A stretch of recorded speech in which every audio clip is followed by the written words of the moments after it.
In this video, I'm going to be doing some modifications to this Alaskan mill. More specifically, the winch that is sold as an accessory and the auxiliary oiler that is also sold as an accessory. If you were to order those two components from the manufacturer, it would probably run you over $200, maybe $250 with shipping.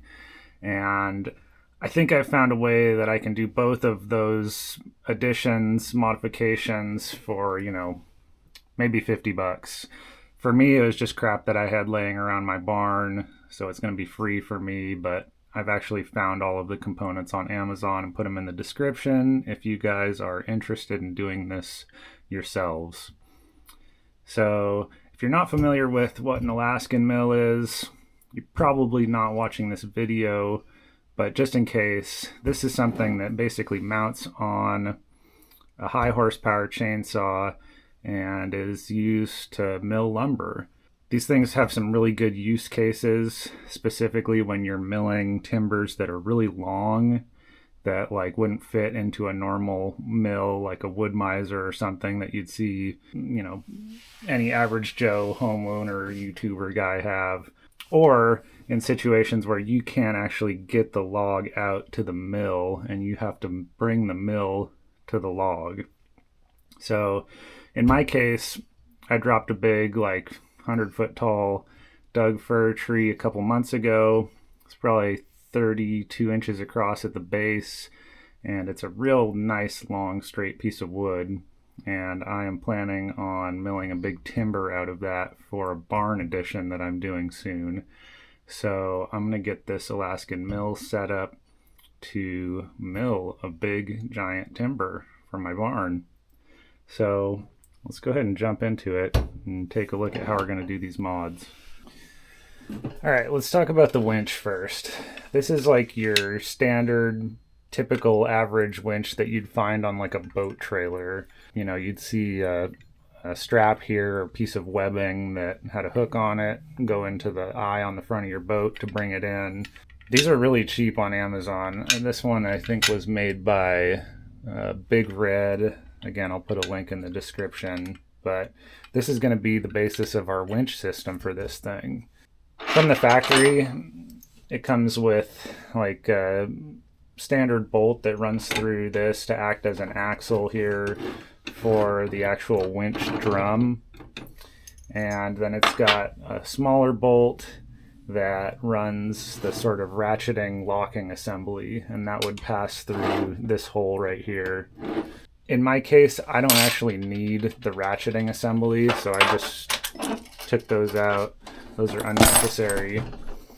And what we're going to do, I pulled this bolt out from the factory, and we're using some carriage bolts. And these carriage bolts will slide in the rail of the Alaskan mill assembly. I drilled out the holes for the ratcheting assembly, and we'll have another carriage bolt run through here. Handle will go on like that or something. Yeah, we'll get it set up and mounted up. This is just some real standard paracord that you can find anywhere. I'm going to go ahead and spool this winch drum up with it before we mount it up. Alright, there's our winch drum spooled up. We can go ahead and reassemble this thing now. Another thing that I wanted to mention is that now we don't have the ratcheting assembly here. It's probably a good idea to find some sort of tubing, like a copper tube or something, to just support these two pieces of metal from smashing in on each other. All I had laying around was some hard plastic, irrigation pipe. So I'm just going to cut a section of this to fit in there. It's not ideal, but better than nothing.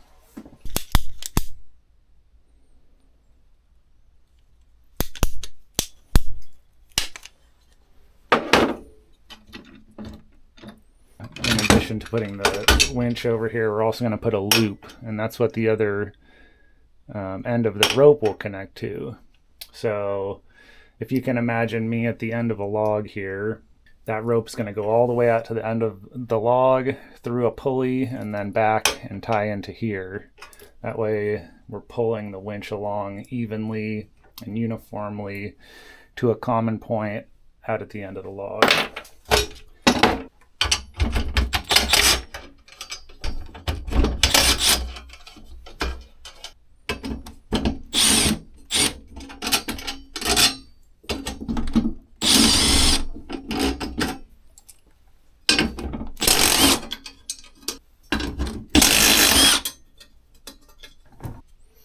So again, if you're going to do this for yourself, you are going to need calipers. You're going to need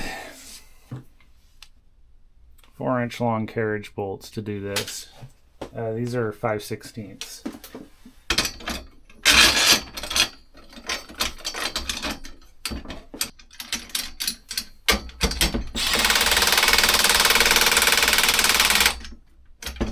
I don't exactly remember what these are called.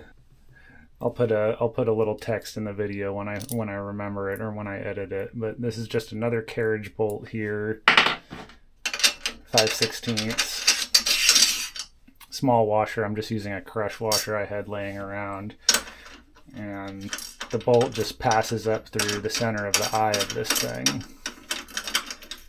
And we'll get just like a little bowline tied onto it. It'll be adjustable for wherever you want.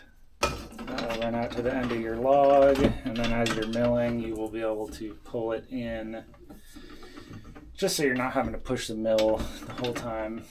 So that's the winch in a nutshell. I want to talk about the oiler now. I was sitting here in the shop one night thinking about, well, what do I have laying around that I could use as an oil reservoir or whatever, because the typical factory oiler that you get from the company, which is Granberg in this case, it mounts up here on the top of this. These are kind of the adjustments to set the height for your depth of cut, this one here and this one here.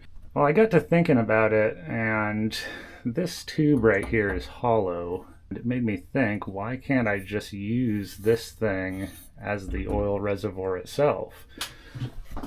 And, you know, just pop a funnel in here when I need to add more oil. And so, yeah, that's what I'm going to try to do today. So what that's going to look like, I'm going to use a little tiny needle valve. We're going to drill and tap this thing. And we're going to just take a little piece of this 1/4-inch copper tube that I had laying around, and we're going to put a little like 45-degree bend in it, just to go down there and aim at the bar tip. And yeah, we'll use this thing. I mean, it's not a whole lot of oil that it can take. I measured it out at 82 cc. As far as I know, these auxiliary oilers don't need to add that much more oil to the cutting system. So this should last a good while when we're doing a cut. A couple notes there though. You guys will notice that I have added this piece of blue tape here. And this kind of, you could imagine that as like a mock-up surface for the top of your cut. Well, the way that this thing mounts up here, hopefully you guys can see that, there needs to be room for that needle valve to be tapped in here, which means that you're restricting yourself on how shallow of a cut that you can make. So if that makes any sense, this is where your bar mounts here. This is the top surface of your cut. And I've measured out 1 inch. So I'm thinking that once I drill and tap this thing and put the oil poured in, that our minimum depth of cut is going to be 1 inch, which is, I'm almost never going to make 1 inch deep cut or shallower than that. So that's one thing to keep in mind if you're going to try to do this mod. You know, you won't be able to cut 1/2-inch boards or 1/4-inch boards. I don't know why you would want to cut those. To me, this mill in general is for bigger, beefier cuts, for beams, for slabs, for stuff that's going to be in excess of 1 inch. That being said, if you do want to cut something shallower and you do this oiler mod, you can just pull the oiler out and you'll just have a hole in your tube. It's not particularly structural, so I'm not going to be too worried about that. Oh, and if it did occur to you, did I consider using the tall boy can as an oiler reservoir at the top of this thing? Yes, I did. We'll have to figure out how to put a bend in this without kinking it. Might have to do the trick where you fill it up with sand or something, but we'll do that in a minute. Okay, there's a rib on the inside of this pipe, and I want to make sure we're not trying to drill through that, but luckily this is the face that we're going to be drilling. So we're all good there. It looks pretty centered up.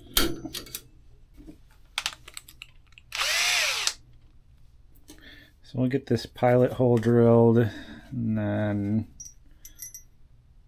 hit it with the drilling tap.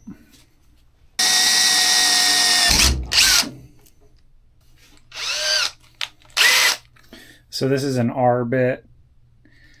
I think that there's a couple options for 1/8 inch taps, but this tap set uses an R. And yes, I would much rather do this on a drill press or something, but I don't have that available to me right now.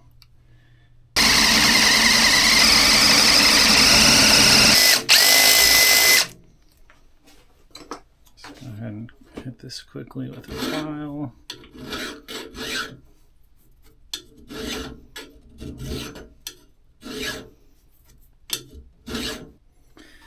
To my machinists out in the world, I am so sorry you have to see this.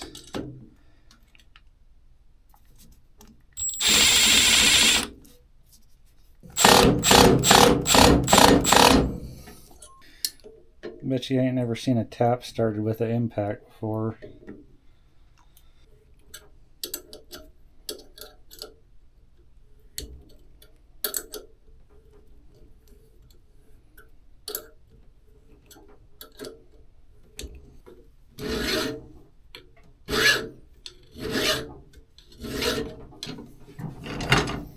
Alright, there's our hole drilled and tapped.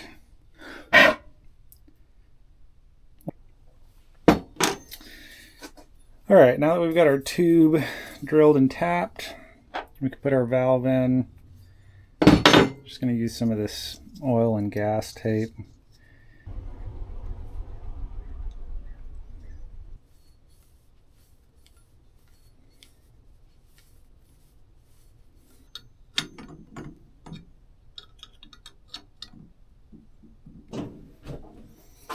Alright, so there's our port.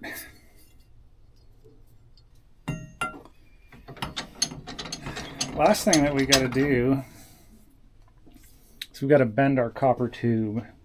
Now I did try sticking this in with my little tubing bender here and it just kinked it, so we're going to use the old sand trick.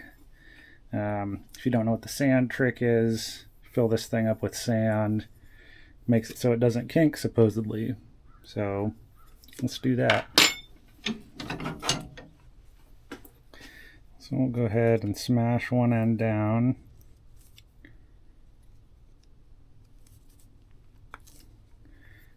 We'll fill the whole thing up with sand and then smash the other end down.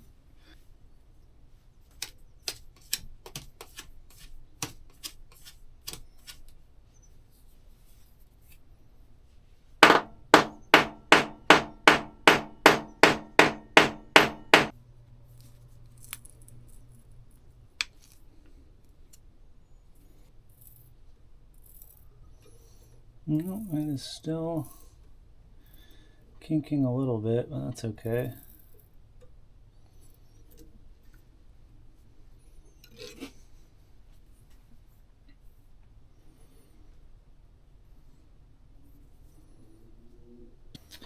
Alright, here it is with the guard mounted back on. I might need to increase the or what would that be? Decrease the radius of this bend a little bit more, as in bend it in a little bit more. But it is nice because with this bend, if you move it this way, that gets you further out.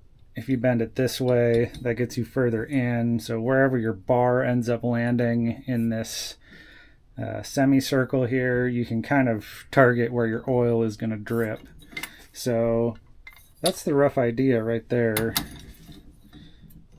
All right, you guys, here's everything put back together. So the winch, which you saw earlier, got the pulley that goes out to the end of the log, little eye here. This is all adjustable. And we've got the little oiler tube. So this might need some adjustment based on where the bar ends up, like I said before. But yeah, that's it. So now, if you want to adjust your oil flow, you just use this needle valve here. I guess I need to tighten that up too. Yeah. Cheap and dirty Alaskan Mill mods. If you guys want to see me run this thing, put it into action, subscribe to the channel. Sometime in the next maybe month or so, I'm hoping in the next couple of weeks, I'm going to get up there and I'm going to mill this big beam for my barn. And we're going to be using this thing right here. So we'll get to test all of these systems out. So thanks for watching, guys. Hope this was helpful. Catch you in the next one.